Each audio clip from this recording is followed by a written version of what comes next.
Assalamualaikum warahmatullahi wabarakatuh. Perkenalkan, nama saya Muhammad Azril Azim dengan NIM 10603041.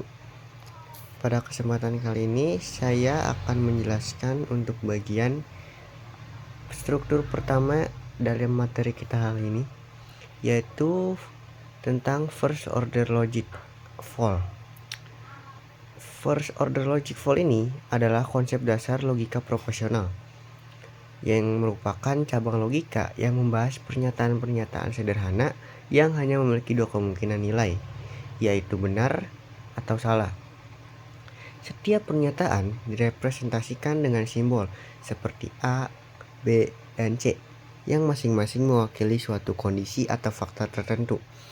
Logika proposisional menjadi dasar dalam first order logic dan banyak digunakan dalam kecerdasan buatan untuk melakukan penerapan logis. Di sini ada 3 operasi logika proposisional. Yang pertama itu ada OR yang berbentuk seperti V. OR itu adalah sebuah operasi logika yang akan bernilai benar jika keduanya benar atau salah satu pernyataannya bernilai benar. Lalu yang kedua ada operasi N ya, yang seperti huruf N, yang dia akan hanya bernilai benar jika kedua pernyataan itu benar. Lalu yang ketiga itu ada not, yaitu yang digunakan untuk menyatakan negasi atau kebalikan dari suatu pernyataan. Sebagai contoh, ada suatu pernyataan yang bernilai benar, ketika dinegasikan maka akan bernilai false, maka akan tidak benar. Di sini kita ada contoh soal equivalensi logikanya. Bisa dilihat di sini ada contoh A or B, N, C or negasi B. Di sini bisa kita lihat ada dua klausa, yaitu klausa pertama yaitu A or B dan klausa kedua C or negasi B. Dari pernyataan tersebut terdiri dari dua klausa OR yang digabungkan dengan operator N, sehingga kedua klausa harus bernilai benar secara bersamaan agar keseluruhan pernyataan bernilai benar. Di sini kita analisis penurunan ekspresi logikanya. Bisa dilihat teman-teman ada dua klausa dan setiap klausa terdapat operasi logika yang sama, pernyataan yang sama, yaitu pernyataan B. Dalam pernyataan itu keduanya saling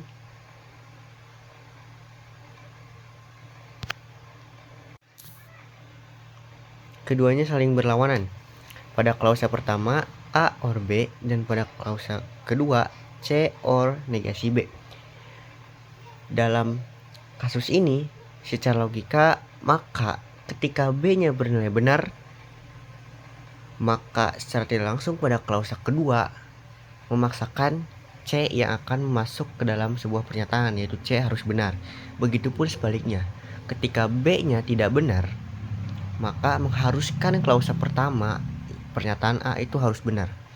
Maka dengan operasi penurunan ekspresi logika seperti itu, dapat kita simpulkan bahwa pernyataan B pada klausa pertama dan pernyataan negasi B pada klausa kedua tidak akan memengaruhi hasil dari kedua pernyataan A dan C. Secara logika, pernyataan B dan negasi B pada klausa pertama dan klausa kedua, pernyataan B yang bernilai benar ataupun bernilai salah, jawabannya akan selalu A or B, A or C. Dengan begitu, apapun pernyataan B, baik itu salah ataupun benar, maka dapat disimpulkan hasilnya akan selalu A or C. Dengan begitu, klausa hasil resolusinya bisa kita hilangkan. Yang tadi yang pada klausa pertama B dan klausa kedua negasi B itu kita bisa hilangkan, lalu akan menghasilkan klausa hasil resolusi A or C. Tetapi klausa hasil resolusi itu A or C tidak menggantikan klausa awal, melainkan itu ditambahkan sebagai kesimpulan logis yang pasti benar jika pernyataan awal benar.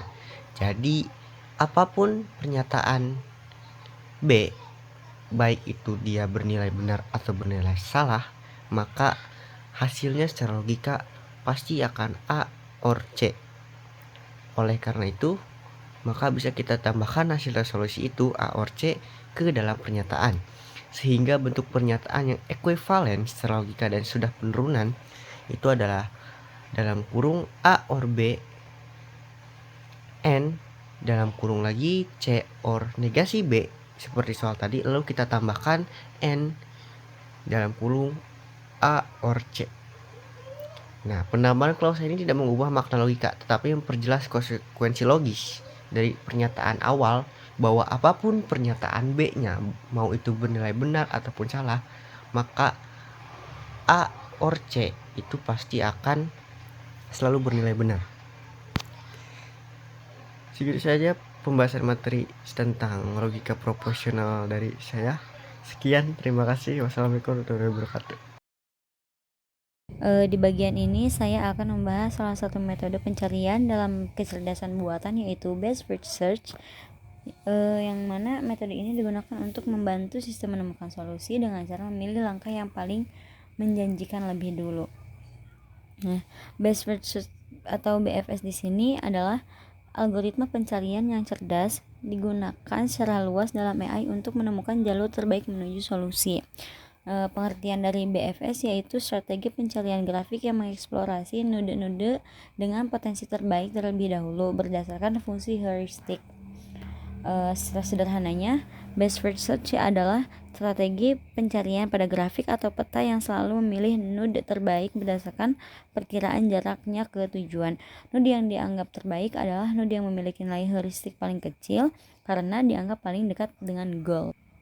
Ya, selanjutnya fungsi heuristik yaitu sebuah estimasi biaya dari node saat ini ke node tujuan. Semakin rendah nilai heuristik, semakin baik node tersebut. Nah, heuristik di sini yaitu nilai perkiraan biaya dari posisi saat ini menuju tujuan akhir. Nilai ini bukan jarak sebenarnya, tetapi hanya estimasi saja. Namun, estimasi ini sangat membantu algoritma untuk menentukan arah pencarian. Selanjutnya ada peran heuristik dalam AI atau Artificial Intelligence, yaitu membimbing pencarian menuju solusi yang efisien, mengurangi ruang pencarian, dan mengoptimalkan kinerja algoritma. Dalam Artificial Intelligence, yaitu heuristik berfungsi sebagai penunjuk arah pencarian. Dengan adanya heuristik, ruang pencarian menjadi lebih kecil, waktu pencarian lebih cepat, kinerja algoritma menjadi lebih efisien. Nah, tanpa heuristik, sistem akan bekerja lebih lambat karena harus mengecek terlalu banyak kemungkinan. Sekarang kita masuk ke proses pencarian Best First Search. Yang pertama itu ada pencarian dimulai dari node awal. Setelah itu, setiap node yang tersedia akan dievaluasi nilai heuristiknya. Node dengan nilai heuristik paling rendah akan dipilih sebagai node terbaik. Node tersebut kemudian dikembangkan untuk mencari node berikutnya. Setiap kali node baru muncul, sistem akan kembali mengevaluasi nilai heuristiknya. Proses ini akan terus berulang sampai node tujuan atau goal ditemukan. Di sini ada istilah node, yaitu mempresentasikan titik atau keadaan dalam ruang pencarian. Nah, node di sini bisa diartikan sebagai titik atau kondisi dalam proses pencarian. Terus selanjutnya ada evaluasi heuristik. Setiap node yang belum dieksplorasi dihitung nilainya, dieksplorasi dihitung nilai heuristiknya. Di mana evaluasi heuristik adalah proses menghitung seberapa dekat node tersebut menuju tujuan. Selanjutnya ada pemilihan jalur terbaik. Di sini algoritma selalu memilih node dengan nilai heuristik terendah untuk dieksplorasi selanjutnya, mengarahkannya menuju tujuan dengan lebih cepat. Di sini pemilihan jalur terbaik berarti algoritma selalu memilih arah yang dianggap paling menjanjikan. Nah, sekarang kita masuk ke studi kasus, yaitu pencarian rute dari Arad ke Bucharest menggunakan Best First Search. Langkah-langkah penelusurannya yaitu node awal adalah Arad. Dari Arad ada beberapa kota tujuan seperti Zerrin, Sibiu, sama Timisoara. Masing-masing kota mempunyai nilai heuristik, yaitu perkiraan jarak ke Bucharest. Misalnya, Sibiu punya nilai heuristik lebih kecil dibandingkan Zerrin dan Timisoara. maka CBU dipilih terlebih dahulu. Dari CBU, sistem kembali membandingkan kota-kota berikutnya seperti Fagaras, Riminisu, sama Vilsea. Jika Fagaras memiliki nilai heuristik paling kecil, maka jalur ke Fagaras yang akan dipilih. Nah, proses ini akan dilakukan sampai akhirnya mencapai Bucharest. Nah, jadi bisa disimpulkan bahwa Best First Search adalah metode pencarian yang mengandalkan heuristik untuk menemukan solusi dengan cepat dan efisien. Metode ini sangat berguna dalam berbagai aplikasi AI, terutama yang berkaitan dengan pencarian rute dan pengambilan keputusan. Sekian penjelasan dari saya tentang Best First Search. Yang ketiga ada problem solving Tower of Hanoi. Nah, di sini menjelaskan tentang konsep state. Lalu ada initial state, goal state, lalu ada poin aturan pemindahan cakram serta strategi penyelesaian. Nah, tentang konsepnya itu sendiri bagaimana sih asal mula state itu dan apa itu initial state dan apa itu goal state. Jadi state itu adalah representasi kondisi suatu sistem pada waktu tertentu. Dalam hal ini adalah Tower of Hanoi, yang state menunjukkan posisi semua cakram pada setiap tiang. Nah, contoh state di sini yaitu antara tiang A, tiang B, tiang C yang berisikan ketiga cakram. Nah, masing-masing cakram itu memiliki ukuran yang berbeda dari mulai yang terbesar, sedang hingga terkecil. Nah, ini lalu initial state itu apa? Nah, yang kedua itu tentang initial state mengenai keadaan awal. Jadi initial state itu adalah kondisi awal sebelum masalah mulai diselesaikan. Dalam hal ini Tower of Hanoi. Jadi semua cakram tuh di satu tiang awal yang tersusun dari besar di bawah ke kecil di atas. Jadi tersusun dari besar yang di bawah dan lalu terkecil yang di atas. Contoh hal ininya adalah tiang A memiliki tiga cakram yang terbesar di bawah, yang terkecil di atas. Nah, yang ketiga ada goal state, keadaan tujuan. Nah, goal state ini adalah kondisi akhir yang ingin dicapai sebagai solusi masalah dalam Tower of Hanoi. Jadi semua cakram pada tiang tujuan urutannya tuh tetap benar. Jadi nggak ada yang terbalik. Jadi misal urutan yang besar benar di bawah, urutan yang terkecil di tengah, lalu urutan terbesar ada di atas. Nah, itu tidak boleh. Melainkan harus merupakan urutan terbesar itu ada di bawah, urutan sedang ada di tengah, lalu ada urutan terkecil ada di atas. Nah, dalam hal ini kita ilustrasikan itu sebagai Tower of Hanoi untuk ilustrasi yang kita gambarkan. Lalu ada langkah-langkah serta solusi yang diberikan untuk penyelesaiannya. Nah, dalam hal ini yang satu A ke C, yang kedua lalu A ke B, yang ketiga C ke B, yang keempat A ke C, yang kelima B ke A, lalu yang keenam B ke C, serta yang ketujuh A ke C. Nah, jadi bukan semata-mata semuanya itu kita kategorikan tidak ada jumlah langkah yang kita lakukan gitu. Jadi bukan ngasal aja, melainkan ada hitungannya juga. Nah, langkah minimumnya itu adalah 7 langkah. Itu dengan langkah minimum 2 pangkat N min 1. Dengan hal ini, kaitannya Tower of Hanoi dengan search problem dalam AI. Nah, Tower of Hanoi merupakan contoh klasik dalam search problem masalah pencarian dalam AI karena solusi yang diperoleh dengan pencarian urutan langkah dari keadaan awal menuju keadaan tujuan itu yang pertama ada representasi tentang search problemnya dalam AI, yaitu sebuah search problem memiliki komponen. Dalam komponen AI itu ada Tower of Hanoi digambarkan Tower of Hanoi, lalu ada state space digambarkan semua kemungkinan serta susunan cakram pada 3 tiang. Nah, lalu ada initial state yang digambarkan semua cakram di tiang awal. Lalu ada goal state, itu semua cakram di tiang tujuan. Nah, action atau operatornya itu digambarkan sebuah memindahkan satu cakram ke tiang lain. Lalu ada transition model, yaitu aturan pemindahan cakram, dan lalu ada path cost, jumlah langkah pemindahan. Nah, hal ini ada state space search. State space search yaitu setiap susunan cakram adalah node, setiap pemindahan cakram adalah edge, serta solusi adalah path dari initial state dari goal state. Nah, semakin banyak cakram, state space semakin besar.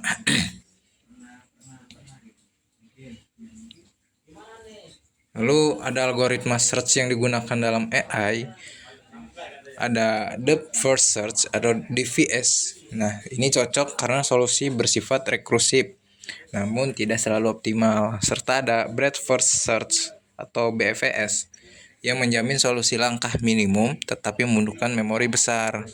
Lalu ada uniform cost search UCS, ya setiap langkah punya biaya sama, hasilnya optimal. Lalu ada recursive search, ada pendekatan khusus yang langsung menghasilkan solusi optimal. Dan ada optimal solution dan heuristic. Tower of Hanoi memiliki solusi optimal pasti dan jumlah langkah minimum, itu menggunakan rumus 2n-1.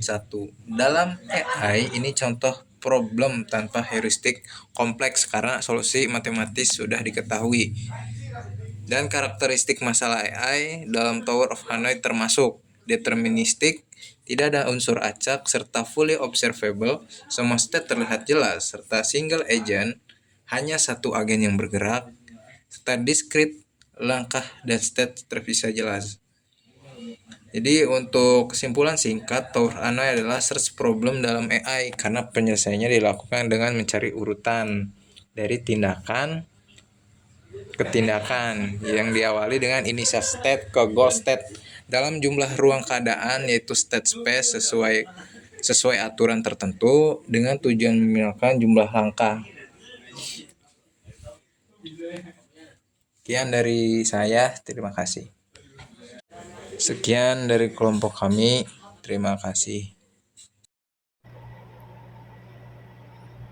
Assalamualaikum warahmatullahi wabarakatuh. Perkenalkan, nama saya Gisya Pratama Ramdhani.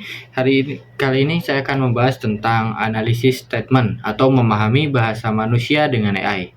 Di bagian ini, kita akan menjelajahi bidang Natural Language Processing atau NLP yang memungkinkan mesin untuk memahami, menginterpretasi, dan bahkan menghasilkan bahasa manusia. Kita akan melihat bagaimana NLP diterapkan dalam analisis statement menggunakan opini dan emosi di balik teks. Analisis statement. Analisis statement atau penembangan opini adalah penggunaan pemrosesan bahasa alami, analisis teks linguistik, komputasi, dan biometrik untuk secara sistematis mengidentifikasi, mengekstrak, mengukur, dan mempelajari keadaan efektif dan informasi subjektif. Ini digunakan secara luas untuk memahami sikap publik terhadap produk, layanan, topik, atau individu. Selanjutnya ada sentimen positif, menyatakan perasaan, opini, dan atau penilaian yang mendukung, menyenangkan, atau memuaskan. Contohnya, produk ini luar biasa.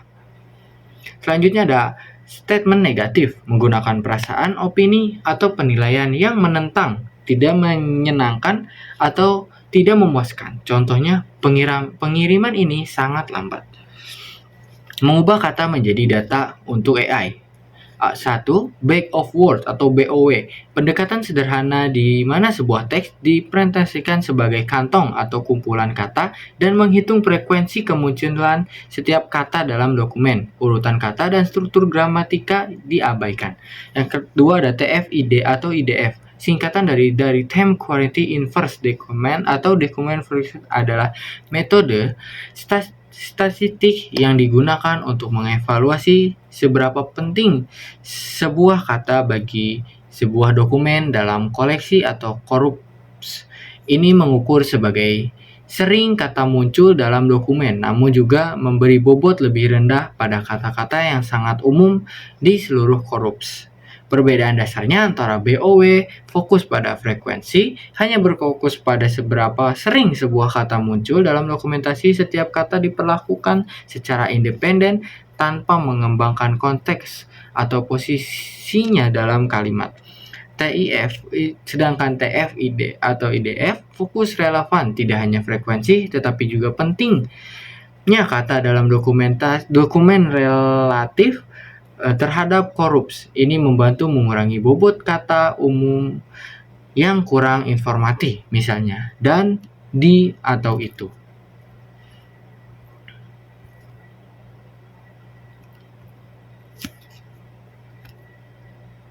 Selanjutnya ada cara perhitungan, contoh perhitungan sederhana dari BOW atau Bag of Words. Contoh teksnya yaitu dokumen 1 atau kata pertama yaitu saya suka makan nasi. Kata kedua yaitu saya suka makan ayam.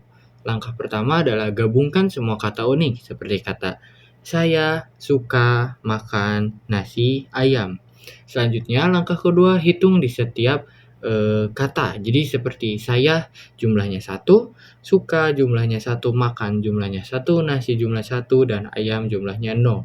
Maka vektor BOW dokumen sama dengan 1,1, 1, 1,0. Terus untuk membaca dokumen kedua berarti saya suka makan ayam. Berarti setiap kata dipisah, saya suka makan nasi ayam. Nah, jumlahnya 1, 1, 1, 0, 1.